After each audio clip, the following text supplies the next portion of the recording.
Latinoamérica está llena de riquezas culturales que a menudo pasan desapercibidas entre el caos del día a día. Aquí venimos a hablar de todo eso que el algoritmo no te recomienda. Arte, música, literatura y las historias que nadie cuenta, pero todos deberíamos escuchar. Mi nombre es Harold Calero y me dedico al estudio e investigación de la guitarra en Latinoamérica, y este es un espacio donde discutiremos los distintos puntos de vista, problemas y posibles soluciones a esta atrofia cultural. Bueno, Fernando Valdivieso, estamos en Atrofia Cultural. Vos, artista desde los 20 años aproximadamente.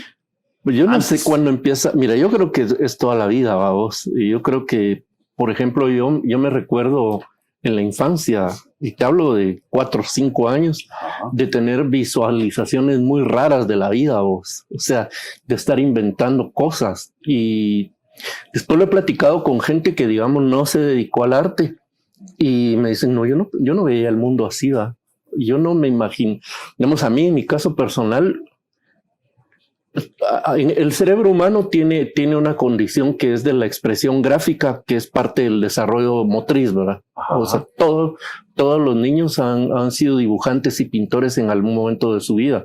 Básicamente por ahí a partir de los 3 años hasta los 6, 7 años, digamos, que todo el mundo se expresa a través de esto y a través de este ejercicio manual. Hay capas físicamente del cerebro que crecen, que se van formando, que se desarrollan, ¿verdad? Y que adquieren capacidades. Y el problema es cuando de repente pasan los 8 años, digamos, y uno sigue en la misma, digamos, que fue mi caso. Entonces yo seguía dibujando, seguía. Sí, pues. Era una onda así como medio obsesiva probablemente, y inconsciente, digamos. No sabía, por ejemplo, que existía una carrera de arte, que había pintores, que había bailarines, músicos, todo esto. Pero sí, digamos que era como una especie de una inclinación muy intensa hacia el tema de mantenerme dibujando. Tenía una tía y un tío que los dos me daban papel y me daban lápices o crayones, fíjate, como chido, que lo vieron y lo estimularon. Sí, pues. ¿Pero había alguna intención como de expresar algo? ¿O solo era la curiosidad por los trazos? No, era mantenerme la curiosidad. Mira, algo que yo recuerdo, mi tía, ella en ese momento trabajaba en una oficina de tribunales, era una secretaria y entonces tenía acceso a papel bond. Y ella en su casa siempre tenía los paquetes de papel bond, tamaño carta. Entonces me daba, y para mí era una cosa alucinante cuando me daba 10 hojas de papel bond, ¿va? O sea, era una, wow. Estoy hablando de un chavo de 8 años, ¿va? O de 7 años, ¿va? Yo le otorgaba un valor que no lo sentía, por ejemplo, en un libro de matemáticas o un libro de cualquier otra materia que querrás. Pero si encontré... Pues era más importante para vos, mí era, sí, terriblemente importante, fíjate vos. Entonces, si yo diría que la inclinación como que viene a vos, como que viene ahí, vos mismo que sos un artista de la música, Harold, y en algún momento de haber sentido sensibilidades especiales al escuchar música, no sé. Fíjate que en mi caso, yo lo que recuerdo por allá cuando tenía como 3, 4 años también, era que pasábamos por el Mercado Sur 2, el famoso llamado Placita. La Placita, sí, frente a la Y yo me acuerdo que yo miraba las guitarras colgadas de esas artesanales que hacen la mara hasta con hilo de pescar, y todo. Yo las miraba y me gustaban. Llamaban la atención. Realmente es un recuerdo como vago, pero después mi mamá dice que yo desde chiquito, y eso sí me acuerdo un poco, que yo le pedía, porque no le llamaba guitarra, sino le llamaba tirinta, porque como decía que hacía tirinta, pues esa onda era una tirinta, ¿va? Claro. Entonces sí recuerdo que es un buen nombre para tu próximo disco. Tirinta. La tirinta, claro. La tirinta chapina. Sí. La intención se perdió completamente, pienso yo, por muchas cosas, pero yo creo que la mía fue inclinada hacia la intelectualidad. Y ahí creo que el que hablaba la vez pasada con mi hermano, el que creo que tiene como mucho peso es que mi papá leía bastante. Claro, en mi casa también pasaba eso. Sí, leía la prensa, leía libros, o sea que él trabajaba trabajó como 37 años al final en una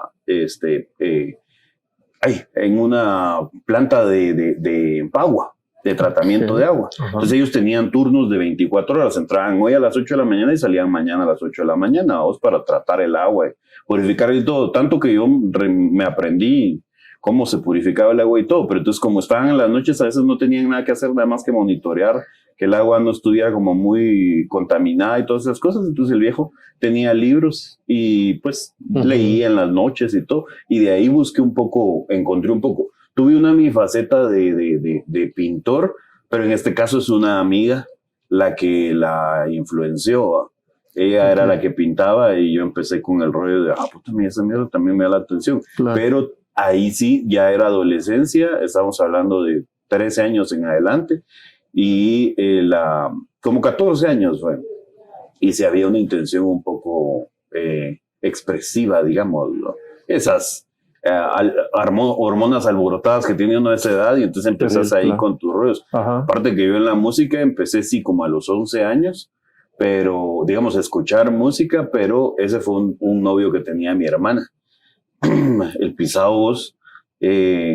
Yo lo que oía para mi generación y mi época era una onda que se llamaba Control Machete, claro. Un poco de estos chavos de aquí de Guatemala de Extinción y no sé qué, vos, pero el chavo así como, ¿te gusta el rock? Mira esto, y me puso Pantera. Y de ahí me tiró una onda que se llamaba Cannibal Corpse y yo me quedé enamorado de eso. No pasé por el gusto por los Beatles. No pasaste por lo clásico. Yo tuve que llegar cabal después de muchos años para encontrarlo, para encontrarle lo bonito, pero bueno, entonces digamos en mi caso fue eso, ¿verdad? Después, yo seguí dibujando, mira, yo tengo muy presente 1974, hace 50 años. Me encuentro tirado en la calle, un manual, un folleto. Había una empresa aquí que se llamaba la Hemphill School, que era una empresa norteamericana que te daba cursos de guitarra, de locución, de dibujo, de varias artes, por correo. Pues fíjate que yo de niño tenía siempre la alucinación en la prensa a ver el boletín de la Hemphill School. Ajá. Y ahí tenía líneas para le podías poner tu nombre, dirección, no sé qué, y lo mandabas, estaba la dirección de ellos, lo metías en un sobre y lo mandabas y te regresaban información para inscribirte. Obvio, yo era un chavo de 10 a 11 años, no tenía como pagarme un curso de esos, pero un día, caminando así, chingando en la calle, me encontré un folleto de la Hemphill School que era media carta, o sea, era una carta doblada, ¿vamos? De 4 hojas, 4 páginas. Y cuando lo vi, había un dibujo en la portada que era un personaje como en movimiento, pero era un dibujo, ¿vamos? Y me llamó tanto la atención y fui a tomar una hoja y un lápiz y lo empecé a dibujar. Y te lo juro, lo hice exacto. Nunca más he vuelto a hacer un dibujo tan perfecto como ese, ¿vamos? Ahí yo tomé conciencia de que no solo me gustaba mucho dibujar o pintar, sino que podía hacerlo, fíjate vos. Pues. Ahí tomé conciencia. Pero ya llevabas varios años, porque entonces ya estoy hablando, o sea, de que estabas empezando la adolescencia. Y ya tenía 12 años. Ya llevabas años ya tenía, que tu tía te daba. Claro, ya tenía 5 años, 6 años de estar yo por mi rollo dibujando. Y mi tío que te digo, mi tío Julio, hermano menor de mi madre, que él me daba crayones y me llevaba no sé a dónde y comprábamos cajas de crayones, vamos. Entonces, tiene uno sus momentos, ¿va? Porque yo recuerdo que el mío, por la búsqueda de la intelectualidad, estuvo marcado por esta amiga que te digo que pintaba. Y yo recuerdo que yo un año que cursé de magisterio, que no quería, pero por influencia de mi mamá y no sé qué lo estudié. Entonces estábamos en el grupo, se armaba relajo en la clase, ya sabes, y estábamos en el grupo como platicando, y mi cuate estaba contándonos un chiste, estaba dándole la espalda a la chava que estaba exponiendo. No recuerdo el curso, que era algo así como pedagogía de primaria, no sé, una onda algo así, porque era para maestro de primaria, que ese fue cuarto magisterio. Entonces recuerdo que la maestra se paró y la llamó. Ella era la que nos estaba contando el chiste. Y mire, le dijo, ¿será que me puede explicar qué piensa de lo que su amiga está exponiendo? Y yo dije, ya la pisó. Ya la pisó, porque ella era la que nos estaba contando el chiste y encima estaba de espaldas a la otra. Claro. Y acá se voltea. Es que fíjese cómo está diciendo esto. Yo pienso que esto y esto. Y yo, puta, qué cabrona. O sea, estaba poniendo atención a A las las dos dos, chivas. claro. Entonces, ahí empecé yo también como mi búsqueda por el rollo de, no, yo tengo que aprender, tengo que Claro. memorizar, tengo que mejorar mi cerebro, tengo que buscar tener unas mejores capacidades que nunca logré. No, pues claro. Entonces, fíjate vos que de ahí, de ese 1974, que te digo, de ese dibujo, yo seguí, vos, dibujando, salí de la primaria, pasé a la Queche a estudiar los básicos, años terribles, vos. Sí, Terribles, seguro. terribles. Conflicto armado. Pero así, heavy, aquí en la capital. Sí. Entonces, termino los básicos en 1978. En octubre habían asesinado a Oliverio Castañeda. Y digamos que me tocó vivir todo eso porque estabas ahí, ¿va? Eras de la guerrilla y no lo sabías, ¿va? Eras guerrillero y no lo sabías. Sí, claro. Porque te llevaban, ¿va? Te llevaban como... Solo con que como, pensaras un poquito sí, diferente. Un rebaño, ¿va? Vos. Entonces, termina el 78 y en las vacaciones de los años anteriores yo hacía, por ejemplo, fui repartidor de espumillas, por ejemplo, en bicicleta. ¿Va? Qué chile. Sí, o sea, en bicicleta me daban las direcciones de las tiendas y ahí estaban las bolsas de espumillas. ¿Va? Ahí yo iba y repartía espumillas. ¿Va? Fui mecánico, o sea, ayudante de mecánica. Te imaginas, yo me engrasaba para llegar a mi casa y que vieran al héroe, ¿va? Vos, que iba yo. Había arreglado a saber cuántas naves. Apenas le pasaba las llaves a Carlos, que era el mero mecánico heavy. Y así, vamos, trabajé en una carpintería, también así en unas vacaciones, vamos, lijando y puliendo cosas que ya la gente los expertos habían hecho. ¿Va? ¿Pero vos crees que esas cosas te aportaron para tu chance? Sí, al final sí, vos, sí, al final sí. Pero fíjate vos que en las vacaciones del 78, había un amigo en la cuadra, Víctor, y le digo, mire, ¿qué va a hacer vacaciones? ¿Qué vas a hacer de vacaciones? Pues fíjate vos que no sé, hijos, porque ya no quiero ser mecánico ni repartidor de nada. ¿Va? Me dijo, ¿y qué quieres hacer? Algo que tenga que ver con dibujo. Yo ya estaba cargado pues, con esa onda. O escultura o pintura. Y sabes, no le pero quiero aprender. Ajá, vos. Y entonces me dijo, ¿sabes qué? Me dijo, yo estoy trabajando con don Raúl Quintanilla porque nosotros vivíamos en la zona 3 a una cuadra del cementerio general. Okay. Entonces era el barrio de las marmolerías. Ajá. Y la familia Quintanilla, ellos eran los marmoleros. Ellos y los Expósito eran los marmoleros tradicionales de ese barrio. Los Expósito era un Expósito italiano que vino de Carrara y tenía toda la tradición italiana de la escultura en mármol. Qué chile. Y los Quintanilla que venían del Salvador, también con la misma tradición. Entonces me dijo, mira, si querés le hablo a don Raúl, mi jefe, ¿y él quién es? Es la marmolería, allá a la vuelta, no sé qué. Y de repente te da chance, va, está bueno, decirle, va. Como a los 2 días regresó vos, dice que te vas a hacer una prueba. Ahora me fui con Víctor, me voy a presentar a don Raúl y me dijo, mira, ahí está Arnoldo, él te va a decir cuál va a ser la prueba, va. Va, está bueno. Entonces lo primero que me dijo, mira cómo agarro el martillo y el cincel, ¿va? Me dijo Arnoldo. Entonces, hacelo vos, me dijo. Lo hice, va. Vio que había entendido. Entonces dijo, mira, don Raúl había comprado un lote de lápidas. Ajá. Que se habían desechado porque se hacían las exhumaciones, vamos. Entonces quedaban las lápidas, te estoy hablando lápidas italianas, vamos. Unas maravillas de unas tallas preciosas, ¿va? Entonces, pero estaban sucias porque tenían 50 años, ¿va? Sí, 40, 30 años. Entonces me dijo, mira, limpiame esta rosa. Me dijo, era una rosa casi tridimensional, ¿va? Entonces, así se hace. Me dio los cinceles y el martillo y me dijo, limpiala, me dijo, vamos a ver, te doy 1 hora. Y yo empecé a dar, ¿va? A darle, ¿va? A la hora regresó, me dijo, vos, me dijo, no la había limpiado toda, pero lo que había limpiado estaba bien hecho. Estaba bien hecho, vos, me dijo, a la voz. Sí, me dijo, sí podés, me dijo, ¿te querés quedar? Sí, le dije, quiero aprender. Va, está bueno. Entonces me quedé ahí y me quedé vacaciones del 78, ¿verdad? Al final de año, y con Arnoldo, porque ponete, yo tenía 16 años, ahí Arnoldo tenía 20. Un patojo, un genio para la escultura, ¿va? Un genio. Un genio. Y me dice, ¿vos sí qué vas a hacer el año entrante? ¿Qué vas a estudiar? Fíjate vos que no sé, le dije, porque me tocaría magisterio ahí en el Akeche o un bachillerato en algo, en el Central, en comercio. Pensando en ir a la U. Exacto, pensando en el camino para llegar a la U, ¿verdad? Y me dijo, pero no, le dije, yo ya no quiero. Le dije, además, mira, está este rollo de la política. Le dije, está tan grueso que todos los institutos son redes para captar. Sí, pues. ¿Verdad? La guerrilla los utilizaba para captar chavos, ¿verdad? Entonces yo ya no quiero eso.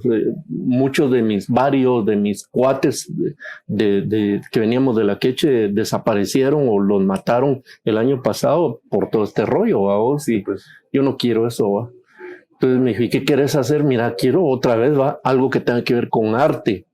¿Y por qué no estudias en la Escuela de Artes Plásticas, no? ¿Y qué es esa mierda? ¿Qué es esa mierda, va?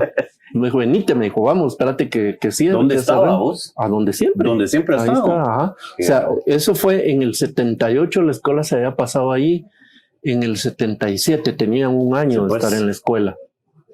Entonces, sí, 75 se habían pasado, porque se pasaron a finales del 75.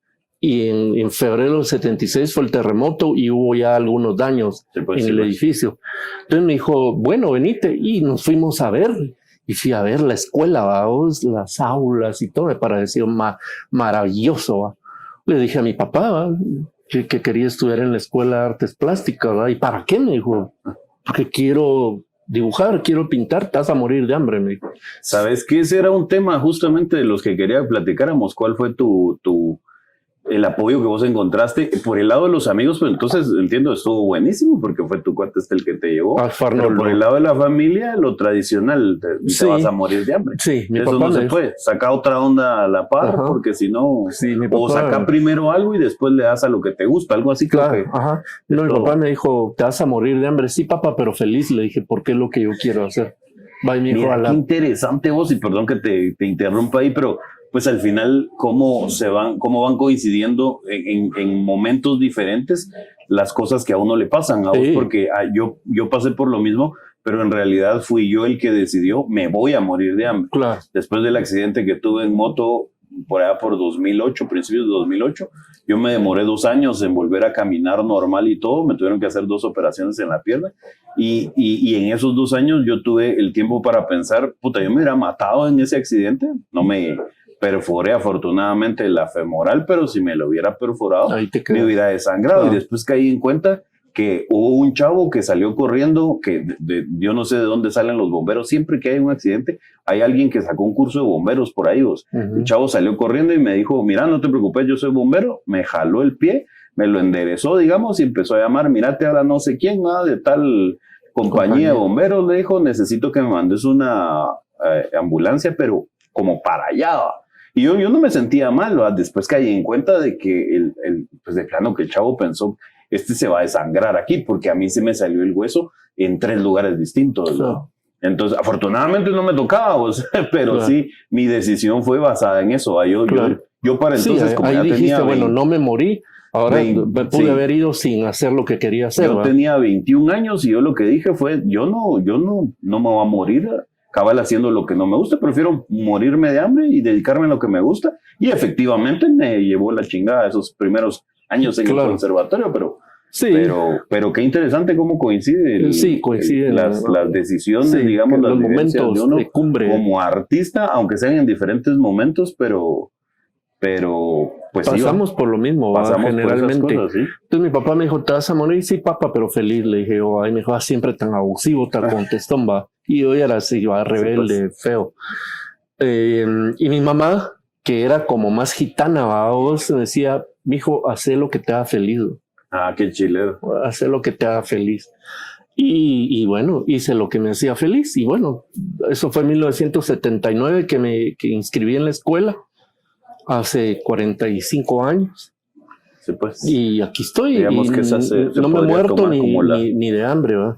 Sí, la vida profesional. ¿Qué crees vos que significa ser artista? Mira, yo no sé para los demás, ¿va? Vos, porque cada quien, ¿va? Vos, para unos es pintar lindo, por ejemplo. Sí, pues. Para mí, el arte, vamos, el ser artista, lo que me ha dado la posibilidad de profundizar en mí mismo. Eso es para mí, ha sido la función del arte en mi vida. Ha sido poder ir hacia adentro, no vivir en una vida planteada a partir de lo consciente, externo. podríamos decir. Sí. Consciente de uno mismo. Sí. Sabes que yo creo que el arte le da a uno el chance de conocer sus límites y conocer cómo romperlos, ¿no? Por supuesto. O sea, seguro que Claro. esto tiene que ver parecido, por ejemplo, a los deportes, ¿no?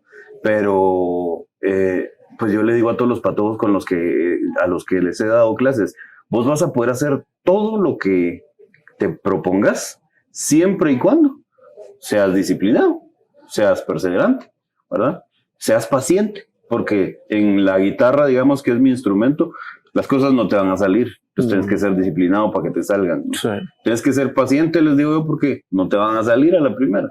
Y tienes que ser perseverante porque no te van a salir. ¿No? Hay que ser paciente, perseverante y disciplinado. Entonces, yo hoy hablaba con mi pareja sobre esto y le decía yo, mira, lo que sucede es que yo, desde la música, desde el arte, lo que siento es que todos podríamos ser así.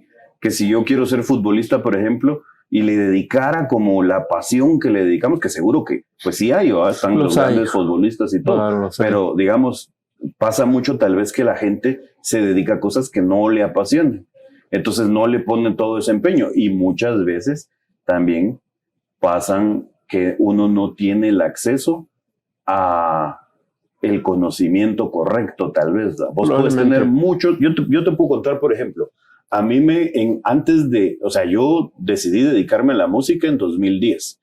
Pasaron 5 años, 2015, y yo seguía pensando que yo no había nacido para tocar guitarra, porque había una canción de 3 minutos a la que yo le dedicaba 60 horas y no me salía. Yo no sirvo para esto. Hasta que un cuate que vive en Puerto Rico, al que yo le debo cabal como la visión también de esta gran visión de la música y del arte, me dijo, mira, conectate, en ese entonces era Skype, te voy a dar una clase en línea, me dijo, y en 2 horas yo aprendí más que en los 4 años que llevaba en el conservatorio, Claro. 5 años que llevaba en el conservatorio, porque lo que pasó fue que me empezó a dar la información correcta, y entonces empecé a darme cuenta, les digo yo también a mis alumnos, que no necesitas dedicarle las 12, 16 horas que la Mara dice a estar tocando y tocando y tocando, sino que necesitas dedicarle toda esa concentración con la educación correcta, que es uno de los límites que yo creo que tenemos aquí en Guatemala, tal vez uno de los más grandes, el acceso al conocimiento, ¿va? Y eso, le digo yo a la Mara, termina en un montón de mitos. Es que aquel nació con ese talento y sobre todo un montón de ignorancias, ¿verdad? El famoso, ¿y vos qué tocas? Guitarra, solo guitarra. ¿Qué otra cosa? Los maestros dicen que vos dominás el instrumento cuando llevas 50 años de tocarlo. Claro, yo voy por 21, todavía me hace falta más de la mitad de la carrera para dominarlo. Sí. ¿Qué problemas crees vos que tienen los artistas plásticos aquí en Guatemala? ¿Qué problemas tienen? Yo creo con respecto a condiciones. Mira, yo como artista plástico, a mí una vez Marco Augusto Quiroa, que era mi maestro, me dijo, porque a mí ellos me decían Choconoy, porque siempre ando vestido negro. Me dijo, mire Choconoy, me dijo, porque yo me quejé de algo, ¿va? Y me dijo, mire Choconoy, me dijo, no se quejen. Los artistas plásticos somos los principitos de la sociedad. Así. Y me dijo, mire la vida de un poeta, me dijo. Mira la vida de un músico. Mire la vida de un actor de teatro. Tiene que ser o periodistas, o mariachis, o mimos. En cambio, usted es pintor y vive como reyesito de su pintura. Muy difícilmente un bailarín, me dijo, o un poeta va a llegar a vivir como va usted a llegar. Eso va a ser 30 años, ¿no? En condiciones, digamos, materiales y... Sí, vos fíjate que... Entonces, te hago eso porque lo más fácil es quejarse. Para lo más fácil del mundo es decir, claro, es que la sociedad no nos entiende, el gobierno no me apoya, el Ministerio de Cultura, que es una mierda, pero aún haciéndolo, seguirá haciéndolo, Pero, o sea, lo más fácil de este mundo es quejarse, pero digamos yo, en mi experiencia como artista plástico, te puedo decir que no tengo nada de qué quejarme. Es decir, he hecho lo que yo quise hacer con el arte.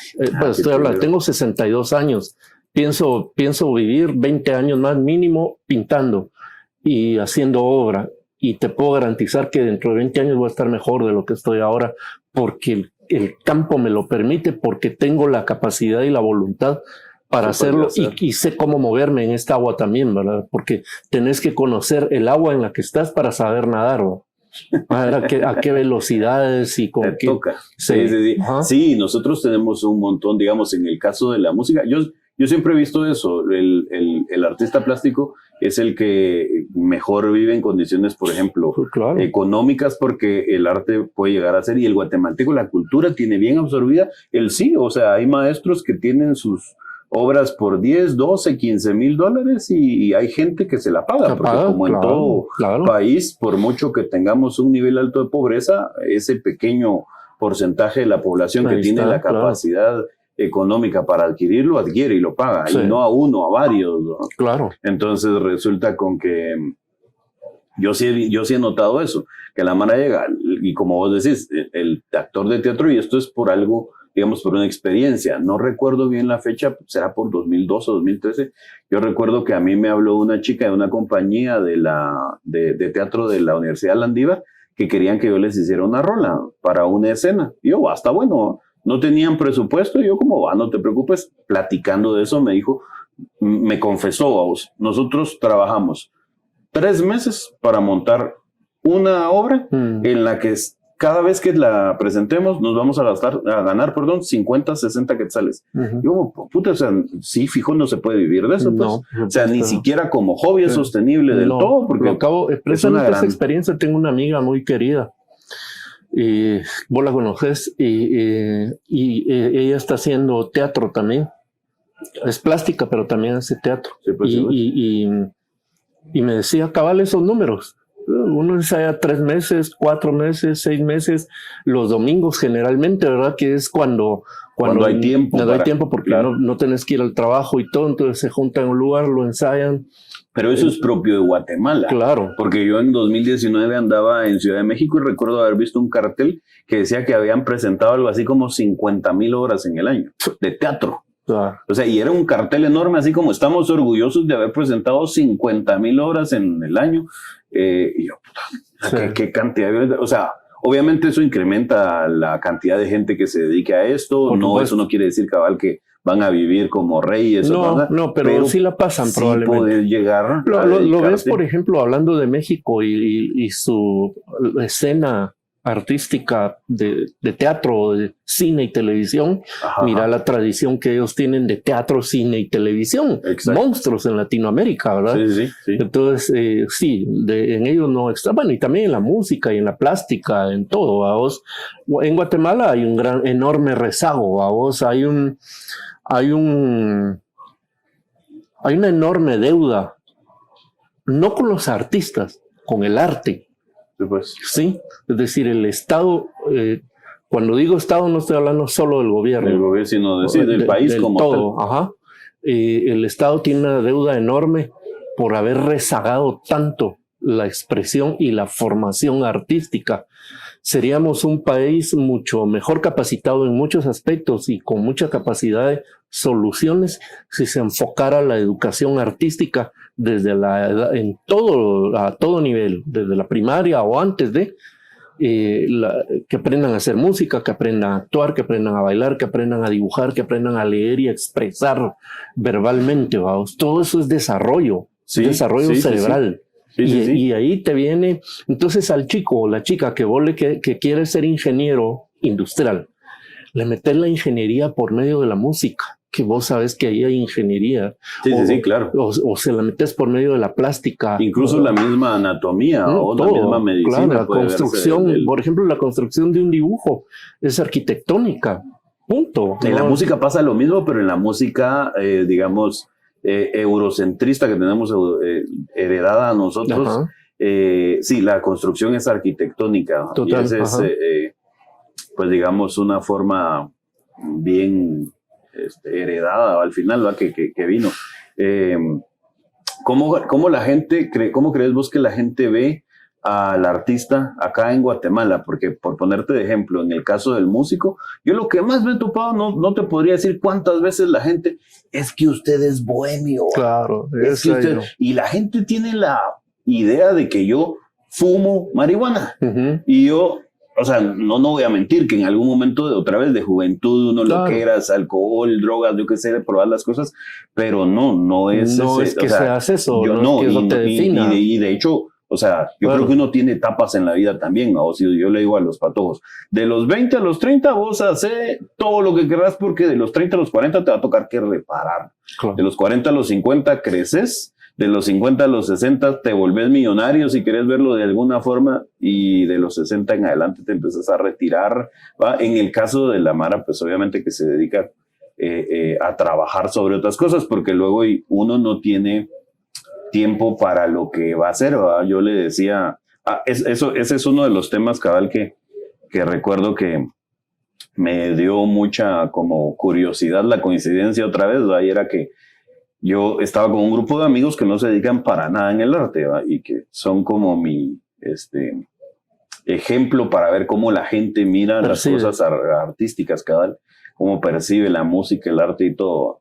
Y yo recuerdo que no sé qué estábamos hablando, pero yo les dije, es que ustedes no entienden que entre ustedes y yo la diferencia está en que yo sé que a mí no me va a alcanzar la vida para lo que tengo que trabajar. Exacto. O sea, yo voy a llegar a viejo y voy a querer más tiempo porque me va a hacer falta investigar, me va a hacer falta componer, me va a hacer falta aprender. En algún momento de mi vida llegué a la conclusión de que toda la vida voy a aprender, probablemente hasta el último momento de mi vida. Y luego recuerdo que estábamos hablando y que vos contaste que con Ramón Ávila platicaron lo mismo. Sí. Y que Ramón Ávila te dijo, deja de estar pidiendo más tiempo porque yo ya estoy viejo, ya casi tengo 100 años y quisiera más todavía. Claro, sí, con Ramón Ávila he tenido pláticas muy profundas en ese nivel. Es un hombre, ahora tiene, no sé si son 90 o 91 años, me cago en la diferencia, pero es un hombre que un día yo le dije, maestro, que así como uno cuando ya se va haciendo viejo, ¿Quiénes se van haciendo viejos? Como nosotros, le dije. ¿Qué edad tenés? 60, maestro. Come mierda, me dijo, sos un niño. Así va, como es un tipo muy... se levanta rápido. Come mierda, me dijo, vos sos un niño, vos te faltan 30 años para tener la edad que yo tengo. Me dijo, o sea, entender lo que son 30 años. Yo lo sé, maestro, le digo, yo sé lo que son. Bueno, me dijo, no te consideres viejo. Y es cierto, pues, o sea, yo sé que, por ejemplo, en mi caso, como artista, lo mejor está por venir. Yo no he llegado al momento cúspide de la... No, yo sé que no. Y lo que vos decías, que vos sabes que la vida, pongamos que... No me va a alcanzar. Sí, eso yo lo... Ajá, pongamos que vamos a vivir 80 años. A mí esos 20 o 18 que me faltan para eso, no me alcanzan para lo que quiero hacer. Sí, no me alcanzan. Yo por el lado de la investigación de la música, hay un movimiento grande en la guitarra que es mi instrumento, que es el de la música latinoamericana, ¿va? El de las músicas tradicionales, le llaman, metiéndose a la música clásica, ¿va? Entonces, ayer justamente hablaba sobre eso y o sea, el rollo es que nosotros aquí en Guatemala pensamos en música clásica y pensamos en Beethoven, pensamos en Brahms, pensamos en Bach, o sea, que cabal, ¿va? Pero digamos, lo que la gente llama también música culta, ¿va? Es música intelectual, ¿va? Pero tenemos que recordar que en algún momento, hace 500 años aproximadamente, hubo una invasión y aquí había gente haciendo cosas y la gente que traía cosas se mezclaron y crearon un hijo completamente distinto que por cuestiones de historia y todo nunca se ha desarrollado completamente, digamos, pero que más o menos de hace un siglo para acá comenzó tanto compositores, músicos, sociedad en general a ponerle coco de así va, esto es rico, ahí empieza a crearse. Yo le decía a unos cuates en Colombia, y creo que se lo decía también a David de Gandarias, que es mi maestro de composición, aunque él dice que en realidad maestro de composición no se puede ser, pero yo le decía, yo creo que Latinoamérica se está emancipando de la estética europea. Estamos empezando a entender, no, esto no tiene... porque sonar como sonaba Chopin, ponete. Claro. Esto no es parte de la historia, es parte de nuestro discurso, pero no tiene, porque esto tiene sus propias características. Sí, mira, yo creo que va al final de cuentas, bueno, nunca va a haber un final a no ser el día en que se termine todo, pero es una hibridación sin fin, ¿va? Sí, sí, sí. O sea, es la mezcla de esa tradición cultural, artística que vino de Europa en los barcos y la mezclado con lo que ya se hacía aquí, que era tanto más interesante, tanto más profundo que aquello, ¿verdad? Entonces, porque siempre hay que decir que no fue un partido jugado de igual a igual, ¿verdad? Es decir, los que trajeron, los que vinieron, traían poder, Claro. ¿verdad? Sí, Impusieron su voluntad, sí, sí. aplastando obviamente la tradición. Pero también cediendo, siento yo, por otros lados, a esa hibridación al final. Claro. Porque, digamos, en la música lo veo yo como, por ejemplo, o sea, los españoles traían muchos negros de esclavos y lo que no entendieron es que traían consigo ritmos. Claro. Ritmos que eventualmente terminaron en eso que oímos de reggaetón, en eso que oímos de músicas urbanas, le llaman todo ahora. El blues y el jazz, ¿verdad? Ese fue fue una de las cosas que más revolucionó en el mundo también la música, ¿no? Entonces yo siento que como vos decís, traían poder, vinieron a someter y todo, pero hubo una por debajo de la mesa se les metieron todas la sublevación, estas cosas. ese tipo de sublevación cultural es silenciosa, ¿va? Es decir, no es una protesta, no necesita armas para expresarse, ¿va? Sino que y para conquistar al final sino que se va dando en la negra, ¿verdad? Vos, que está chineando a un niño blanco allá al sur de Estados Unidos, está chineando a un niño blanco al ritmo de su música tribal, cabal, ¿verdad? De su música tribal africana, y después al ritmo del blues y al ritmo después del jazz y del gospel y de todo eso. Entonces, sí, esa sublevación, entonces de repente resulta que ese niño que vivió toda su infancia con esa negra, que era su nana, y que fue la que le enseñó desde mear hasta amarrarse los zapatos, le transmitió una herencia cultural que no pasaba por su academia europea que él estaba recibiendo, ¿verdad? Sino que va por otro lado, ¿verdad? Va por otro nivel. Y ahí está, pues, ¿verdad? Después ahora ves la tradición jazzística, la tradición bluesera en el sur de Estados Unidos con músicos blancos. Es terrible, ¿va? Es terrible, impresionante la calidad, pero eso es producto, no hubo una imposición, no la podía ver porque el negro estaba sometido a la voluntad del que lo traía como bestia de carga, ¿verdad? Ajá. Porque así los traían. Y lo mismo sucedió aquí con el indio latinoamericano, ¿verdad? Que el indio es una invención del criollo, ¿verdad? No es que aquí no había indios cuando vinieron los españoles, aquí no había indios. Aquí había quichés, había cachiqueles, es el español, el criollo ya afincado aquí, el que se inventa para someter, se inventa al indio y fabrica a ese personaje bajito, moreno, con poca barba, es decir, lampiño, según ellos bruto, alcohólico, tarado. Sí, pues. Eso es básicamente lo que el criollo cosifica a ese ser al que le llama indio. Pero esa es una invención española, el indio latinoamericano. Y no que existía. Sigue hasta el día de hoy. Hasta el día de hoy, hasta claro, el día por de supuesto. Hoy sigue cabal esa superioridad. Pero justo eso es lo que veo yo, cómo poco a poco Latinoamérica va dejando atrás esa visión, yo le llamo emanciparse estéticamente desde la música, por ejemplo, a la hora de decir, cabal, no, o sea, es que lo que ellos hacen es muy importante y tenemos que ir a ponerle atención. Lo que sí es cierto, Harold, es que ya no va a volver a surgir, no sé en qué momento vaya a ser, vayan a resurgir las músicas tradicionales mayas o de lo que había en Perú. No. Sí, eso que va a surgir va a ser mezclado con la tradición europea. Sí. Y de ahí está surgiendo, se está formando ese bebé híbrido. Y yo eso lo que pasa es que, y eso era lo que te iba a decir, hay de sociedades a sociedades, vos hay o de sociedades a sociedades, ¿no? También. Hay partes donde se ha desarrollado, por ejemplo, en el caso de los Andes colombianos hay una onda que se llama pasillo, hay un ritmo que se llama pasillo. y a mí me contaban aquellos que es la degeneración del vals. Imagínate. En Sudamérica el vals llega... Y fíjate, mira, perdón, Ajá, que le dicen degeneración del vals cuando es una derivación probablemente. Sí, lo que pasa es que vos como compositor agarrás y decís, yo no quiero hacer lo que aquel está haciendo y le voy a cambiar esto. Lo y voy a hacer a mi cambiar, manera, claro. a cambiar. O empezás a mezclar, porque por ejemplo hay valses peruanos, que por cierto se parecen mucho a los boleros mexicanos, hay valses venezolanos, ¿no? Pero en Colombia y en Ecuador existe el pasillo, no existe el vals. Como tal no existe el vals, ¿no? Aquí en Guatemala sí existe el vals, pero hay algo que todavía me falta investigar o espero hablar con la persona que tenga como la respuesta o si no la idea de qué es lo que sucede, y es esa crisis entre no querer aceptar que esas hibridaciones se dan y eso no permite que se desarrollen.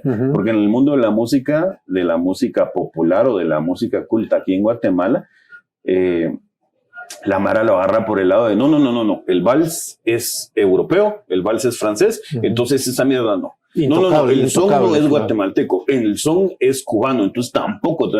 Pero si existen esas cosas, pues los venezolanos seguro que también. Que mira ahora que decís esto, la enorme diferencia entre un son montuno cubano y un son de Guatemala tiene absolutamente nada que ver. Pero absolutamente nada que ver. Sí. Son cosas. El son guatemalteco para mí, yo le llamo el blues de Guatemala.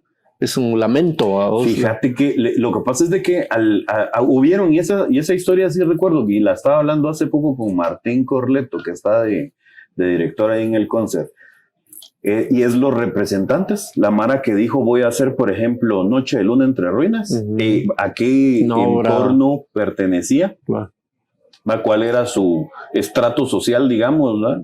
Y de dónde había aprendido música y todo. Pero yo insisto en eso, pues lo que sucede es de que vos agarrar recursos.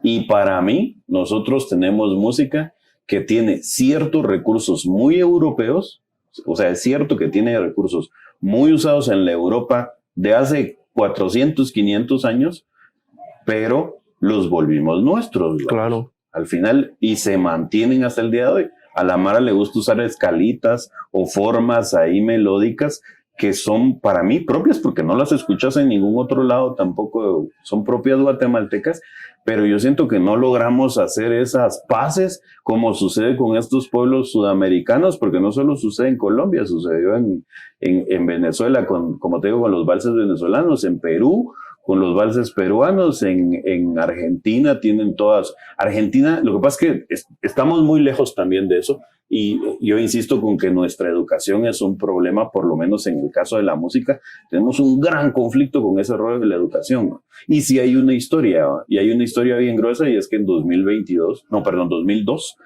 el Ministerio de Educación elimina la clase de música. Claro. Entonces yo me gradué, si no me equivoco, en el 2001. Entonces yo todavía recibí hasta tercero básico un curso de música, pero en el 2002 el Ministerio de Educación elimina la clase de música y con ello para mí se crea un caos cultural que viene a lo que se trata de esto, que es la atrofia cultural. Nosotros no tenemos exponentes de música, son muy pocos. Dedicarse a la música aquí en Guatemala significa volverte mártir de las condiciones del país, ¿no?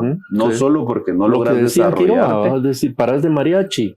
O haciendo boleritos por ahí. Sí, y no digamos en el caso de, porque eso lo hablaba hace poco con Salvador Ovalle, no sé si lo conoces, aquel es guitarrista también, y hablábamos cómo nosotros aquí no podemos pasar de dar clases. Y lo más jodido es, no puedes pasar de dar clases a niños chiquitos. Le decía una cuata yo ayer, que estaba hablando con ella cabal, le digo, mira, el problema es que yo me acabo de ir ahorita en agosto a un congreso que hubo en México, se llama ARLAC, es la Asociación Asociación Regional para Latinoamérica y el Caribe de la Sociedad Internacional de Musicología.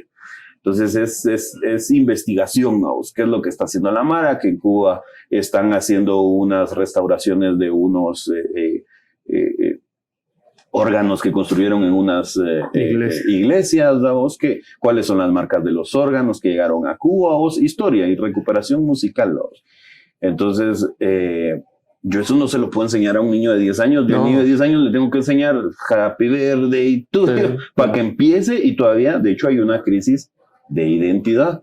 Y es porque en la música, digamos, La música es un lenguaje, ¿no? Sí. Entonces, como un lenguaje tiene una estructura de lenguaje, pero no es lo mismo mi estructura guatemalteca, si es que la tenemos, que la estructura mexicana, por ejemplo, o que la estructura alemana, o que la estructura colombiana, yo qué sé, o sea, cada quien tiene, aunque como decía un amigo, tenemos discursos latinoamericanos muy parecidos y tenemos cosas que nos hacen, ingredientes que nos hacen como propios, ¿sabes? Pero en el momento en el que vos querés enseñarle a un niño a tocar un instrumento, hay algo muy importante y es que tenga interiorizado ese discurso. Sí. Entonces, ¿qué tenés que enseñarle? Esas canciones, ¿no? Feliz cumpleaños a ti, para que entonces a la hora de querer hacer esos movimientos, él logre esa musicalidad, entre comillas, que debería de tener, ¿no? Entonces, de lo contrario, y ahí es donde viene la parte, y esto lo hablaba también con la doctora Ethel Batre, se llama,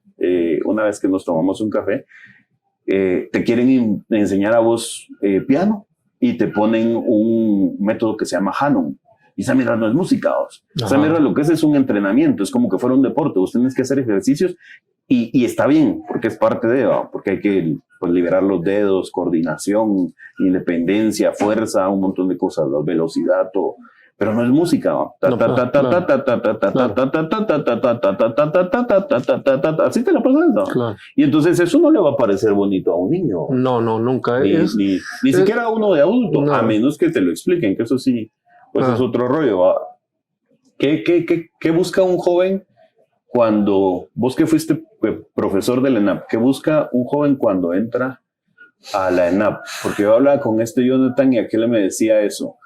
El problema es que los patojos llegan creyendo que los van a volver artistas, ¿no? Y ahí lo que te tienen que enseñar es una profesión, ¿no? Claro, sí, fíjate que las escuelas de arte, digamos, la ENAP, que es la del arte plástico, pero conservatorio, arte dramático, danza, realmente lo que te dan, yo te decía hace un rato, es una caja de herramientas. Es decir, aprendes a dibujar, aprendes a pintar, a esculpir, aprendes algunas materias que son más intelectuales, ¿verdad? Que no son como la historia del arte, manejar ciertos conceptos estéticos, qué sé yo. Claro. Pero el artista... Lo que tiene que ver con la profesión. Pero el artista no es aquel que hace un lindo paisaje o un maravilloso retrato, lo cual es bellísimo, ¿verdad? Yo soy un gran admirador del arte más clásico posible. El Renacimiento me fascina. Pero digamos, un artista es alguien que tiene algo que decir. Y eso uno lo aprende en el camino. Cuando uno llega a la escuela, yo te doy mi caso, para empezar mi caso personal, ¿va? Yo quería ser pintor. Eso es lo que yo quería hacer. ¿va? Yo quería pintar. Y bueno, lo aprendí. En un periodo de tiempo, de años en la escuela, lo aprendí. Creo que lo sé hacer bien. Pero eso no te hace artista. El tema es cuando encontrás que vos como ser humano, como hombre en mi caso, tengo algo que decir. Algo que aportar. Algo que aportar o algo que quiero saber. Muchas veces ni siquiera es decir o aportar, sino es saber, ¿verdad? Que esa eterna curiosidad de estar leyendo toda la vida. Cabal. ¿Verdad? Eso es querer saber. Entonces, a mí, yo en la escuela, digamos, tuve desde los chicos que llegaban porque querían ser artistas, es decir, dedicarse al dibujo, a la pintura, la escultura, los que querían ser diseñadores gráficos, pues. los que querían ser arquitectos y los que no sabían qué querían, ¿va? Sí, pues que sucede mucho, ¿no? Que sí, que sucede mucho. ¿Qué tanto consideras vos que la mara se mete al arte por el aplauso, por la ovación?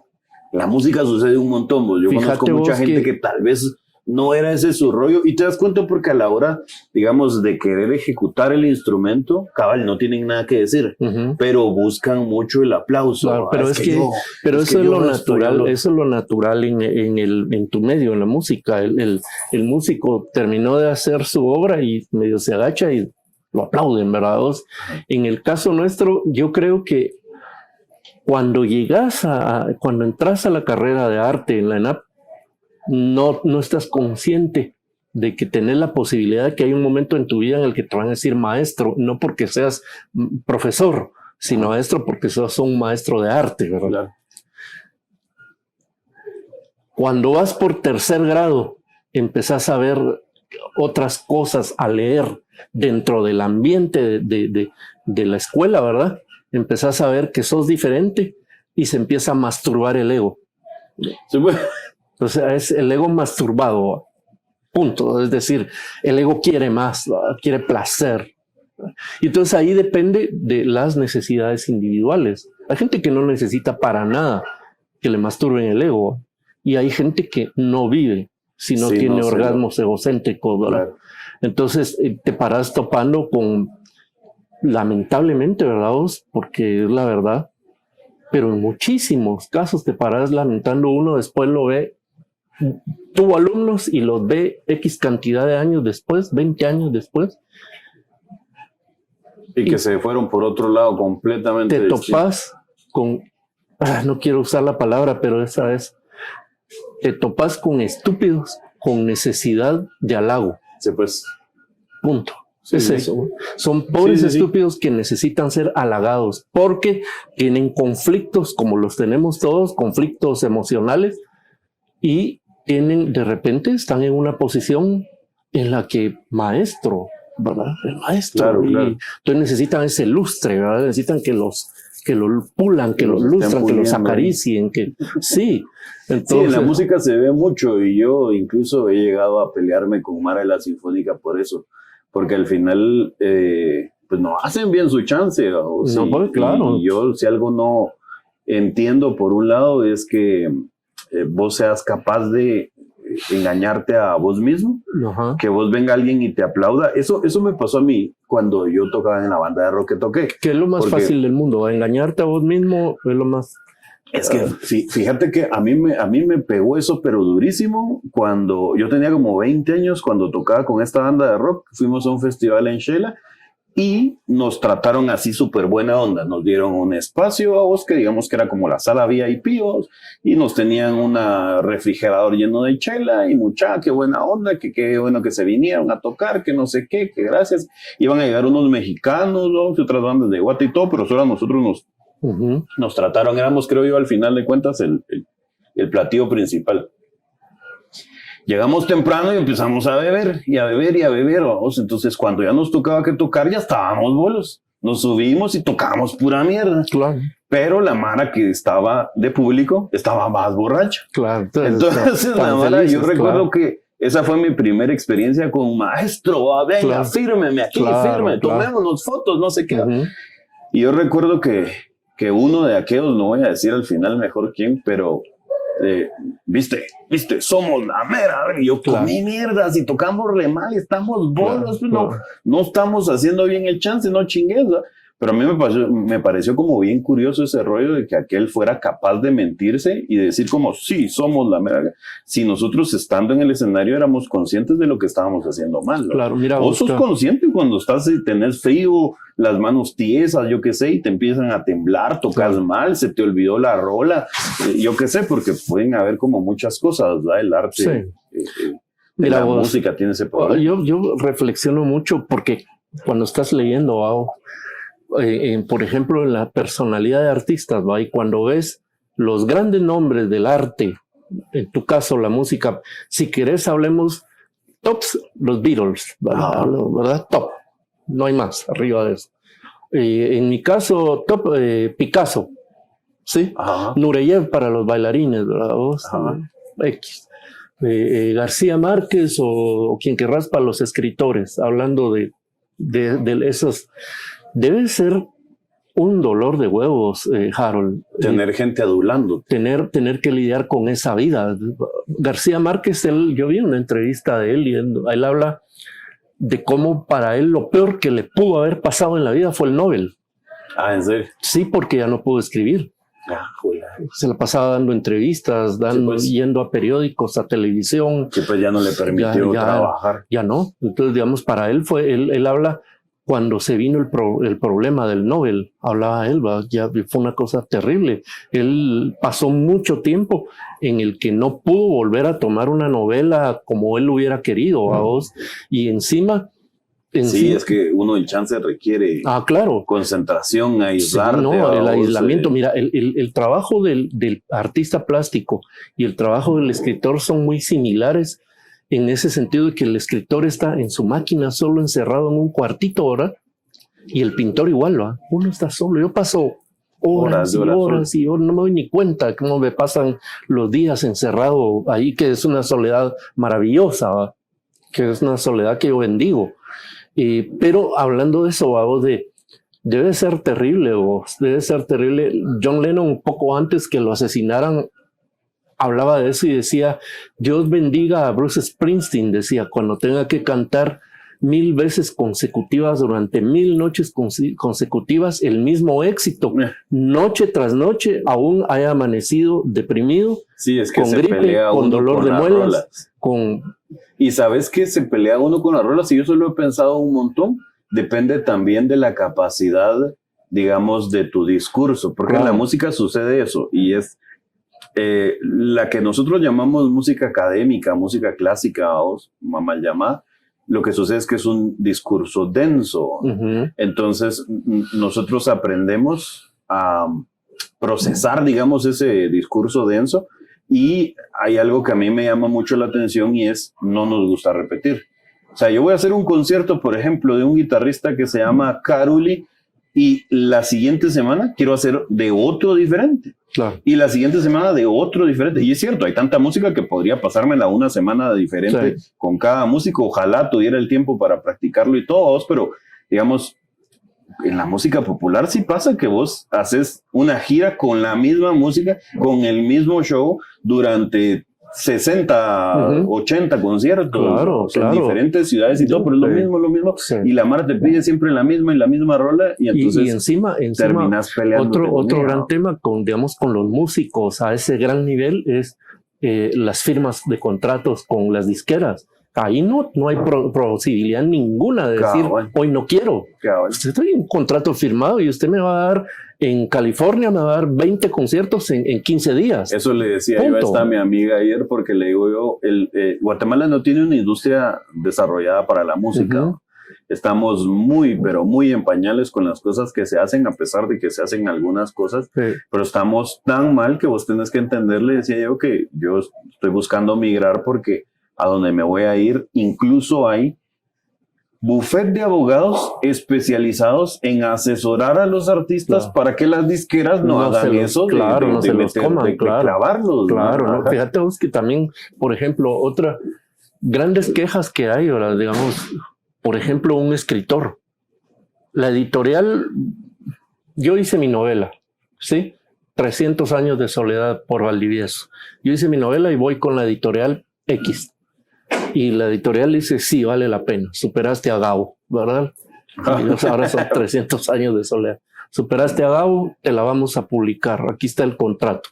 Vamos a imprimir 10,000 libros, vamos a hacer la publicidad, te la vamos a distribuir, te vamos a dar entrevistas, todo el escenario para que vos publiques tu obra. Con el único, ¿verdad? El único... que la editorial se va a quedar con el 90% de los ingresos. Sí, entonces yo leí una carta precisamente de Gabriel García Márquez a Julio Cortázar, donde le decía, en el momento del boom latinoamericano, le decía: muchachos, ahorita estamos en el momento en el que nosotros podemos reivindicar al escritor. Y entonces ahora los contratos los tenemos que redactar nosotros, no ir a firmar el contrato que redactó una editorial de acuerdo a sus intereses. Ahora tenemos a las editoriales haciendo cola detrás de nosotros, entonces tenemos que cambiar. Claro. Y por eso porque la gente lo busca, y claro, vos puedes decirle: mira, mis condiciones son estas. Claro, ya está. No las que vos querás. Tiene que haber un equilibrio, siento yo. Sí, no tiene por qué ser cabal así. Todas las estructuras comerciales que hay alrededor del arte no están hechas para beneficiar al artista. Ninguna. Sea editorial, sea galería de arte, sea fundación, sea lo que querrás, ninguna está pensando en el artista. Sea plástico, sea músico, sea actor, bailarín, sea poeta. Sí, pues está pensado para... No, el artista es un producto del cual ellos se van a aprovechar para...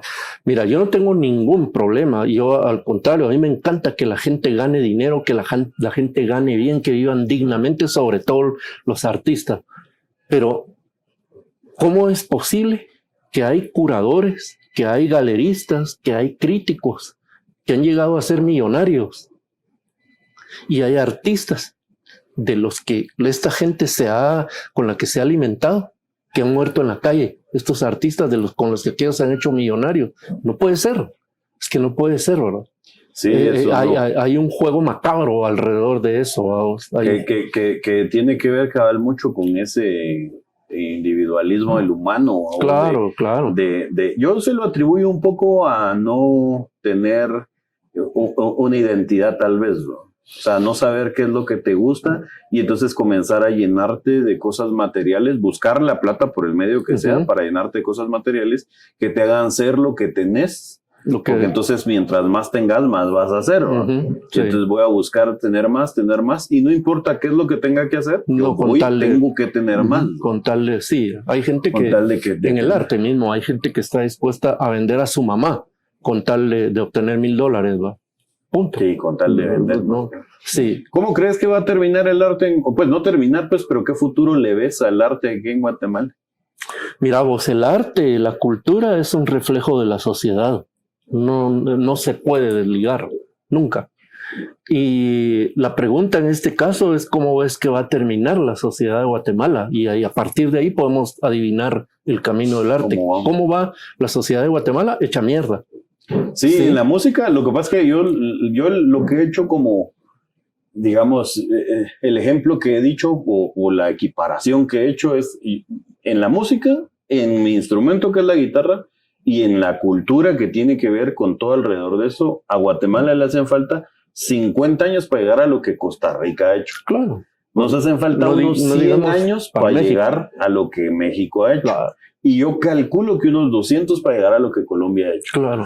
Pero no por industria, no porque tengo un montón de artistas que andan dando conciertos por Escuintla y Quetzaltenango y por Izabal, no, sino por lo que la música va a afectar o va a reflejar cabal de nuestra cultura y de nuestra sociedad. Entonces, mira, por ejemplo... Y no se planta y seguimos atrasándonos dos. Cada vez es más para...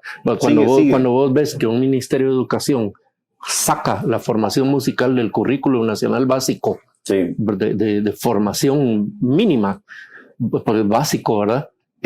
Mano, ahí estás pegando un retroceso de décadas, décadas. Y sigue sin mejorar, ni aunque pasen los gobiernos, porque, por ejemplo, de los datos ahí feos son los sueldos, ¿no? Son malísimos los sueldos para la mara en el arte, son malísimos los programas para la mara en el arte, y no hay manera de que alguien tome la dirección de eso y se le dé la libertad y se le dé el presupuesto para que empiece a trabajar, porque como le decía yo a mi pareja cuando hablábamos de eso, vos tenés que pensar que si yo planto ahorita, Leo, de aquí a un par de décadas eso empieza a dar frutos. Claro. Eso, va a tardar mucho para que empiece a dar frutos. Si yo fundo una academia, que ya lo intenté y no se pudo, pero digamos, el gobierno me dice, mira, esta va a ser tu escuela de guitarra guatemalteca. Van a pasar por lo menos unos 10, 20 años antes de que eso empiece a dar frutos.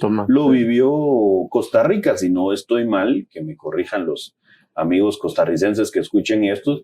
Hace aproximadamente unos 40 años llegaron los cubanos a Costa Rica a crear una escuela de guitarra. Ahora, 30, 40 años después, eso está dando frutos y la mara está empezando a irse afuera del país a representar a su país. Y hay un patojo que anda ahí en Nueva York tocando y que lo becaron y ojalá y venite para acá, ¿me entendés? Y se va creando cabal como nuevos espacios, porque entonces se gradúa fulanito y resulta con que hay un pueblo donde la gente quiere estudiar guitarra pero no hay profesor, entonces le abren todas estas cosas, ¿no? Entonces, son procesos sociales de décadas en el que en la música, te digo yo, estamos no verdes, ni siquiera hemos plantado. No hemos puesto hay una semilla que ni siquiera se ha puesto para que empiece a salir algo. Entonces, mira, vos, la pregunta, ¿verdad? Creo que es complicada porque la respuesta no es positiva realmente, ¿verdad? Porque lo que vos decís, no hemos sembrado. Entonces, ¿qué? ¿Cuándo vamos a cosechar, ¿verdad? Si no hemos sembrado. Es una inercia, ¿verdad? Es una inercia la que nos trae y cuando yo me salí de mi vehículo y veníamos hablando con vos antes de llegar aquí a este punto, que yo te decía, ¿verdad? Lo bien que estamos nosotros individualmente al respecto del promedio. Estamos hasta arriba. Y vos me decías, pero sí, también es producto de decisiones individuales, absolutamente. Es decir, el medio no hizo nada para que, no da nada para que vos, a estas alturas, a tus 30 y pico de años, sos un hombre de éxito. Sos exitoso, te dedicas a lo que a vos te gusta en la vida, vivís de eso. A veces le da pena a uno, a vos, pero yo la vez pasada decía, yo soy a pesar de las condiciones. Claro, por supuesto, absolutamente. Si las condiciones fueran diferentes, decía yo, pues uno no puede dejar de pensar en el qué sería. Sí. Ahora, yo sí pensaba, yo soy a pesar de las condiciones, porque, pues, en serio, hay muchos contras en nuestros gremios. ¿No? Total, todo está en contra. Todo está en contra. Entonces, mira, la situación, por ejemplo, la situación social de Guatemala es muy complicada. Es decir, esa falta de interés de involucrarse del guatemalteco promedio, de involucrarse en la toma de decisiones que redunda en a quién vamos a llevar a dirigir el Estado. Óigase, el presidente de la República. ¿A quién vamos a llevar al Congreso? ¿Quiénes van a ser los ministros? ¿Quiénes van a ser los alcaldes, los gobernadores? No, a mí no me importa la política. Claro, Platón lo decía, que algo así como que el desinterés de la participación en la política nos lleva a tener que aceptar a ser gobernados por seres inferiores a nosotros. Es decir, ahí ves cada simio en el Congreso. Y ahí lo que pasa es de que ese también es ese proceso en el que está tan mal visto, porque que te digan a vos diputado es una ofensa. Que te digan ministro es una ofensa peor. Claro, yo incluso lo hacía de broma con un amigo y recuerdo que en el periodo pasado de la presidencia del gobierno pasado, yo le dije a vos, solo te falta ir a meterte de ministro, porque ese es el peor de los... Claro. Termina siendo una cuestión ahí ofensiva. Es deshonrosa. Siento yo que nos han llevado mucho por el individualismo y por el no, o sea, yo me voy a preocupar por mí, no me importan las condiciones de los demás, al punto, incluso, le decía yo a esta amiga ayer que hablábamos, le digo yo, mira, la sociedad guatemalteca está tan mal que cree que yo estoy obligado a aprender a venderme para poder sobrevivir, porque ¿por qué decidí dedicarme a esto? Claro. Si esto no da plata, es tu culpa, si claro. Esto es mi culpa. Pero esa visión es que lo que pasa es que vos metete a un curso de ventas, metete a un curso de algo, ¿me entiendes? O algo que alguien te enseñe, pero va a hacer esto, pero va a hacer aquello, pero yo recuerdo que en el cumpleaños de un amigo hace no mucho, ahora unos meses, yo fui y estaba platicando con un amigo de este amigo que ya era un señor así grande. Y yo le estaba contando, mira, le digo, para sobrevivir aquí en Guatemala tocando, porque yo no vivo de tocar, yo vivo de dar clases principalmente, pero para poder tocar yo he tenido que armar mis cenas con la ayuda de alguien con la ayuda de alguien para poder ponerme a tocar y cobrar medianamente decente. Pero eso está mal, me dijo el viejo, porque vos no tenés que estarte preocupando por qué menú van a dar o que cómo le hago para hacerle la publicidad, porque le estás quitando tiempo a tu chance, que es lo que vos tenés que estarte preocupando por. Aquí no hay un productor ni hay la capacidad tampoco. No hay, exacto. Vos no tendrías la capacidad de pagarle a un productor para que te arme todo el evento y vos solo llegues a con tu instrumento. No existe, de hecho no existe. Llevo años preguntando si hay alguien que se haya animado a ser manager, ponete, o a ser cabal productor en el rollo de la música clásica, y no existe. Porque lo que pasa es que no. Y encima aquí tenemos también la música amarrada al rollo de yo llego a un restaurante a comer y la gente ahí está tocando. Entonces la música es como de fondo. Es música de fondo. Y es un mal negocio, le decía yo a los cuates que tengo o a la gente que no he conocido que tiene restaurantes, porque vos tenés que absorber el costo del músico y entonces vas a buscar que sea el menor posible. Por supuesto. Y entonces no funciona. Entonces, pero sí, bueno, básicamente ese era. Por ahí iba. Yo sé que podríamos seguir platicando por horas de horas, pero yo ya me estoy cagando del frío. Está helado. No sé. Ya me estoy cagando del frío. Y pues sí, básicamente la idea es esta. compartir con la Mara la visión de los diferentes artistas, de los diferentes intelectuales también de la... Mira, vos, decir un poco, aquí se hace a pesar de... Mira, algo que sí es cierto, Harold, es que si algo sí abunda y brota como árboles, es el talento.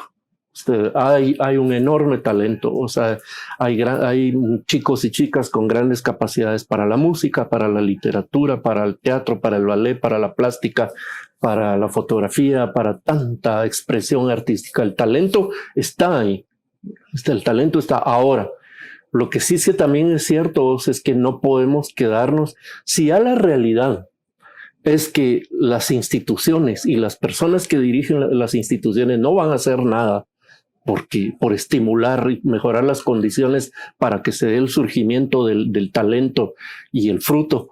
Yo creo que sí, en mi experiencia personal, es el esfuerzo individual. Vos también lo acabas de decir. Sí. O sea, vos tenés que ocuparte, te tenés que ocupar del menú, te tenés que ocupar del sonido, de la luz, te tenés que ocupar de la cámara, de todo lo que igual uno. Y dentro de tu mismo arte, dentro de tu mismo conocimiento, te tenés que ocupar, porque yo al final, a raíz de que este cuate me dio esa clase, yo empecé a darme cuenta de entonces aquí no voy a conseguir lo que yo estoy buscando. Hay una historia chistosa por ahí que le cuento yo a la Mara, que estaba yo en una clase en el conservatorio y me dice, profesor, mira vos, te suena mal la guitarra. Y yo, ok, ¿qué es lo que tiene? Suena mal, ¿no? O sea, ¿cómo lo trabajo? Hay que trabajar el sonido, me dice. Yo, ok, ¿qué tengo que hacer? Hay que trabajar el sonido. Ajá. Yo, puta, sí, pero ¿qué es lo que suena? O sea, ¿qué? Es que entonces ya le saqué, es que suena como arañado, me dijo. Y yo, ¿alguna idea de cómo corrijo eso? Hay que trabajar el sonido. Claro. Puta, me fui a buscar yo, eso fue hace cabal como 15 años ya, vamos. No menos, ¿no? Pues estamos en 2024. Digamos que fue hace 12, 13 años. Me fui a buscar yo internet. En ese entonces no estaban las redes sociales ni nada como están ahora, y me encontré por ahí de perdidas con una tesis de un chileno que hablaba sobre la tímbrica de la guitarra, que es que si vos te tenés que cortar las uñas de tal forma, que le tenés que sacar brillo al filo, que tenés que tocar aquí o acá, que tenés que tocar con la mano así o con la mano así, y no sé qué. Vos. Cuando pasó el tiempo, el profesor me vio y ahora sí ya te suena chilero, vos, que me escribió como, pues tengo que aceptar que al final me dijo suena mal y me plantó ahí la semillita. Claro. Pero el camino fue mucho más largo a que llegara y me dijera, mira, fíjate que el conocimiento es este y este y este. No, hay una cosa que tengo yo que una visión que tengo yo de la situación en Guatemala, y es lo bueno de que estemos tan jodidos en estas cosas es que muy rápido la gente con poco conocimiento se vuelve propositiva. Claro. O sea, no importa si yo me sé solo hacer 2 acordes, la Mara empieza, voy a hacer mi canción, ni no saben hacer ni bien el tercero, pero empiezan a trabajar, empiezan a producir. Con el recurso que tienen, eso a mí me parece muy importante, porque pues al final también está la otra parte, que es me la paso estudiando y puta, ya voy por la segunda, tercera maestría y no me animo a producir porque todavía me falta aprender, ¿me entendés? Tenés que tirarte, vamos. Y mira, otra cosa que también es fundamental, porque ser artista no es solamente, ya aprendí a tocar mi guitarra o a agarrar mi pincel, mi lápiz, y aprendí a dibujar y ya tengo algo que decir, ¿verdad? Lo tengo claro, ya leí mucho, ya oí mucha música, ya todo esto. No, son procesos, y los procesos creativos son muy largos. Los procesos creativos son muy largos, entonces hay algo que hay que aprender a tener, es tolerancia a la frustración. Sí, claro. O sea, porque momentos de frustración hay, y muchos, y muy constantemente, pero tenés que ser tolerante, tenés que tener la sabiduría de entender que es parte del proceso.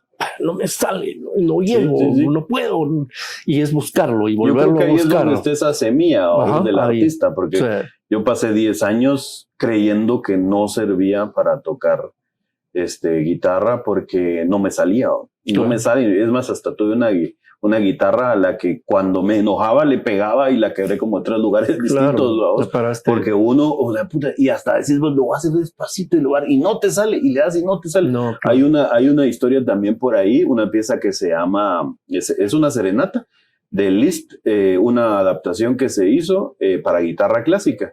Y yo, no me sale. Ahora tenemos la ventaja de las redes sociales y me fui a buscar a un guitarrista francés que se llama Marcel Dila y encontré con que 7 tiempos antes del error que estaba cometiendo yo, él había cambiado las digitaciones, que es donde tengo que poner cada dedo en las cuerdas, ¿va? Para que esa nota saliera con un dedo específico, y a la primera cuando lo cambié me salió. Entonces ahí es donde te digo yo la importancia del conocimiento, pues tal vez no le voy a decir exacto o correcto, digamos, por ese lado, pero sí el conocimiento que te puede funcionar a vos. Mira, algo que es cierto, o sea, hay mucha gente actualmente en esta época contemporánea que hay un desdén, hay un desprecio por la técnica. Sí. Y no, discúlpeme, pero no. La técnica, la técnica es desarrollo cerebral. Sí. La técnica es desarrollo cerebral puro. Y entonces, te va a ir mejor, vos lo sabes, te va a ir mejor. ¿Qué es mejor, saber o no? Es mejor saber. Claro. Entonces, es ese ejemplo que vos pones, ¿verdad? O sea, vos te pasaste no sé cuánto tiempo martirizándote con ese movimiento y el secreto estaba 7 movimientos antes. Y eso es técnica, eso es desarrollo técnico. Y entonces, el artista, el creador que logra manejar todo ese proceso técnico y logra pulirlo, tampoco tiene por qué convertirse en un supergenio, pero manejar sí correctamente la técnica. Sí, cierto nivel. Te va a facilitar lo demás, vos. Porque lo que yo veo es, vos no puedes decir que algo es arte si no te tomaste el tiempo para desarrollar, digamos, tus capacidades para retarte a vos mismo para poder alcanzar un objetivo. De ahí es de donde viene el artesano, o sea, aquel que se la pasó muchos años cabal esculpiendo hasta que logró crear una técnica que, aquellos escultores griegos que pareciera que tuviera la mujer un paño, o sea, eso es mármol, pero pareciera que fuera un paño transparente. Y lo mismo pasa en la música. Vos tenés que agarrar un instrumento y tenés que dedicarle años. En el caso de la guitarra, yo le digo a los alumnos, el primer stage, la primer grada, son de 5 a 7 años. Si vos lo lográs superar, ya después empieza a volverse la cosa más fácil. Pero si no logras, si decís vos 2 años para ver si aprendo, no vas a lograr desarrollarlo, porque hay cosas en la guitarra, hay una técnica específica que se llama trémolo, una famosa rola que se llama Recuerdos de la Alhambra, es tocada con esa técnica, que la media es entre 3 y 5 años si vos le dedicas todos los días y tocas 10 horas al día, porque la, digamos, independencia de los dedos y la exactitud y todo requiere de muchos años de práctica. Seguro. No solo, y aunque, porque la guitarra es un instrumento en el que se ha metido mucho la ciencia, la anatomía, la física, todo lo que tiene que ver con cómo agarramos la guitarra, cómo funciona, cómo activarla, hasta en las cuerdas puedes ver que hay miles de marcas y de diferentes tipos de cuerda para dar sonidos diferentes y todo. Aunque haya todo ese conocimiento, de todas maneras vos sos un humano, y un humano que, como me decía a mí un neurólogo, este movimiento es el que más le cuesta al cerebro. Entonces automatizarlo, el desarrollarlo de una forma ahí cabal, para pintar, para dibujar, para pulir, para tocar un instrumento, un piano, es fundamental. Es técnica, es años de práctica. Es fundamental. Las grandes obras históricas en todas las artes no se hubieran hecho sin la disciplina técnica, se hubieran hecho. Todo el arte que nosotros conocemos, que admiramos, que respetamos, fue hecho por gente que entregó su vida al dominio, a dominar los secretos técnicos, que además no son muchos tampoco. La cosa es querer hacerlo y estar dispuesto, como yo le dije a alguien un día, pues, ¿qué tengo que hacer yo para ser artista? Primero que nada, le dije, estar dispuesto a comer mierda. Me dijo, pues sí, pero es que va a pasar mucho tiempo. Sí, no te digo, es que esa es la decisión, ¿no? Yo recuerdo que ese fue mi rollo. Me pude haber muerto en el accidente, dije, me voy a dedicar a lo que me gusta, aunque eso implique comer mierda. Y efectivamente los primeros años te la comiste, come mierda uno, gruesísimo, pero después empieza a acabar a ver frutos. Y el éxito, creo yo, termina siendo el que vos puedas cabal dedicarle tu vida, Claro. el que no tengas que levantarte a sufrir en el tráfico horrible que tiene Claro. la ciudad de Guatemala ahora para poder llegar a hacer un trabajo que no te gusta por un sueldo que no te satisface. No puede, que no te alcanza. Para ver si te alcanza un poquito Sí. para el fin de semana, el fin de mes o el fin de año que toquen vacaciones y puedas hacer un poquito de lo que tal vez te gusta, porque la mara ni siquiera es eso. No, ni lo No, a mismo. mí me gusta viajar, dice, pero ¿por qué? Va? Claro. O sea, ¿qué es lo que vas a ir a conocer? Claro. ¿De qué estás huyendo? Sí. Porque a mí viajar el viaje realmente es huir de tu realidad. cabal, para mí viajar implica es ir a buscar, ir a conocer, Ujú. ¿va? Ir a investigar, ¿va? Ir a hablar con la gente, mira, y vos y cómo hacen aquí. Ese conocimiento, ese qué rico. Sí, Pero de ahí no, me voy a ir a sentar a una playa, a Cancún, a tomarme una chela, a ver qué pasó, un par de patojas en toples ahí, qué bonito. eso lo puedes hacer también aquí Sí. en el puerto de San José, al final de cuentas, ¿va? Pero Sí, no, ¿será vamos. que hay toples en el puerto de San José? Ya hay, yo acabo de ver. Mira, yo acabo de tener, bueno, no acabo, hace año y medio, una experiencia linda de viaje, ¿va? Que fue Ajá. India, Ajá, sí, claro. que ahí tuve el Choque tiempo. cultural. Sí, no, es una verdad terrible, ¿va? Pero tuve el tiempo, es el primer viaje en el que yo tuve el tiempo para salirme y me fui 3 días a caminar Nueva Delhi, ¿va? Así solo con esta osada como guía, ¿va? Yo lo único que sabía era por el idioma, lo único que sabía era que yo estaba hospedado frente a la sede de la ONU de la India. Sí, pues. Punto, ese era mi punto con el taxista, ¿va? ONU. Ok, ONU. Sí, a huevos, si es que lo que pasa es que ni siquiera inglés, me imagino, como para medio hablar, o sea, que la mara medio hablara. No, algo. nada, terrible. Entonces, sí, vas al otro lado del mundo, vas a otro planeta. La visión es totalmente... Pero me fui y fui a ver arte, fui a ver cultura, fui a ver arquitectura. Claro, qué arquitectura de milenios. Claro. Ese choque de ir a toparte, por ejemplo, había una parada de un bus y yo vi, que como estoy medio cegatomba, que a la par de un árbol muy viejo, era una gran avenida, a la par de un árbol muy viejo había un altar con muchas velas y inciensos y cosas en la calle, ¿va? Eso tienen miles de dioses, ¿va? Ajá. Entonces sí, hay tarjetitas y cosas y yo veía, pero yo sabía que aquí al lado había un muñeco raro ahí sentado, pero no le había puesto coco porque estaba viendo todo el altar, ¿va? Echando humo y luz y a mediodía. Y no sé cómo dije, ahora voy a ver el muñeco. Y el muñeco era un tipo que estaba sentado, no sé desde cuándo, Sí, en pues, meditación. En meditación. Sí, aquellas cosas que hacen. No, era terrible que nosotros te sentás 10 minutos así en un parque y te llega a traer una ambulancia o la policía o algo. Sí, el cuate está loco. O uno se desespera porque vivimos también en una, en una era de todo inmediato, prisa, de moverse, sí. Hay que ser productivo. Así yo no estoy trabajando para hacer plata, estoy mal, ¿no? Claro. Y ir a sentarse en un parque a ver la gente pasar es de las cosas que yo no conozco a gente que haya, o sea, que no la disfrute. Sí, es una maravilla. Que es bonito ir a sentarse a ver gente pasar, nada más por verla pasar. Ajá, ver las historias que van ahí caminando. Sí, seguro. No, es una maravilla. Yo, y como te digo, mi vida es maravillosa porque es en función del arte, de lo que yo hago y de lo que admiro de tantos otros artistas y me ha ido muy bien, la verdad. ¿Volverías a escoger el arte si hay una reencarnación? Sí. Sí, yo no me veo siendo otra persona. Siempre y haciendo otra cosa. Sí,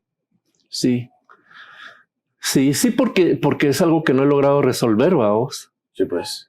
No he logrado resolver, entonces el día que me toque irme, no sé cuándo sea, me voy a ir con una deuda conmigo mismo. Claro. Entonces, no he logrado resolverlo y me gustaría tener otros 80 años, ¿no? para seguir. Y seguro que si viviéramos 80 años, queremos 80 otros más, claro. Sí, hasta que lleguemos a la edad de Matusalén, digo. Claro. Porque sí, no, es mucho lo que se podría. Bueno, muchas gracias vos. A vos, a ustedes. Gracias por acompañarnos. Muchas gracias. Sí, y gracias al Mercadito de Lola por habernos permitido también el espacio. De Lola. Gracias por el espacio. No es tan fácil tener un espacio para hablar así cómodamente Sí, algo que no Así se da que, también mucho. Vos. sí, Fíjate que a mí me gustó algo que encontré en Colombia, mi otra tierra, digo yo, y es que ellos sí tienen el concepto bien claro. En Colombia se le llama parche a esto. ajá, O sea, vos te juntas con tus cuates a pasarla bien, a platicar de lo que querrás. No necesitas juntar artistas para que hayan pláticas intelectuales sobre o arte, claro. pláticas, digamos, ahí de conciencia, ¿cómo podríamos llamarle ahí? De reflectivas, ¿verdad? Reflexivas, es la perdón, no reflectivas, reflexivas, sino que con cualquier persona y lo tienen. Ahora, yo le decía a mis amigos cuando regresé de ese viaje a Colombia, nosotros lo buscamos también, pero no lo tenemos claro. Allá incluso la misma industria, vos miras un bar, un restaurante y te dice el mejor parche de Bogotá, o sea, el mejor parche de Medellín, ven aquí con tus amigos a parchar, que no sé qué. Sí, pues sí, es ir a sentarse. Es algo como bien común, cabal. En cambio aquí no lo tenemos claro, pero sí lo buscamos, porque claro. Sí me he topado con cuates que, no hombre, veniste a platicar un rato, que no sé qué. Sí. Es que y es tan importante eso, pero vos. no tenemos espacios y estamos súper bombardeados, cabal. Por eso te digo, hay que producir, hay que producir. No, eso es terrible. Para de repente agarrar un avión o el carro e irme de no, yo fíjate que la gran mayoría de lo que va de este año, 7 meses han sido de estar viendo pasar nubes, ¿no? O sea, durante los años anteriores produje tanta obra. Sí, pues. Que tengo una enorme cantidad ahí. Yo ya hice cuentas de cuánto necesito yo vender de obra al mes para cumplir mis compromisos y estar bien. Sí, pues, y estar tranquilo. Estar tranquilo. Tengo obra para estar así como estoy ahorita durante 5 años. Bueno, claro, no lo voy a pasar. Yo sé que ya estoy pensando a lo que voy a hacer. Sí, pues siempre. Pero he estado leyendo mucho. En producir también, sí, pues me imagino. He estado leyendo mucho, viendo mucho cine y oyendo mucha música. Buenísimo. Y tratando de platicar también. Esto es muy importante, vamos. Sí. La plática. Se retroalimenta uno de las diferentes artes, ¿no? Sí. Yo una vez se lo propuse a Max. Yo le decía, hagamos fiestas intelectuales, ¿no? O sea, no necesariamente tiene que ser de artistas, pero invitemos Mara que sea para que nos echamos unos vinitos, una cosa. Una cuata me decía, contratemos a un chef que nos cocine algo ahí y todo para dar, pero nunca hemos logrado concretar, por lo mismo de que pues al final uno está ocupado ahí en 1000 cosas, pero definitivamente espero que se logre y pues ahí nos platicamos para ver. Órale, estoy a la orden. Buena onda. Buena onda. Mi trabajo está, bueno, solo tengo una red que es Instagram, Valdivieso Arte. Ahí. ¿Alguna exposición que va a tener cerca? ¿O? No, ahorita, después de la exposición que tuve en India, que fue febrero del 2023, ahí fue donde dije, no, ahorita, porque venía de 6 años, tuve un año de 3 exposiciones, ¿no? Entonces, en promedio venía con 2 exposiciones anuales y dije, no, ahorita me voy a relajar, no dejar de producir, la obra está ahí. Sí, es pero, que es mucha presión. La presión de la exposición ya viene y tengo que tener, y si son tantos cuadros, tiene que estar. Entonces, ahorita solamente tengo una plática de una gestión que se está haciendo en Italia, pero es una plática, no. Y aquí en Guatemala, por el momento, no. Por el momento, ¿verdad? Ya llegarán. Bueno, siempre igual y publicamos ahí tus redes gracias, para que la sigan y gracias vos nuevamente. A ustedes, muchas gracias. Con eso. Buena onda.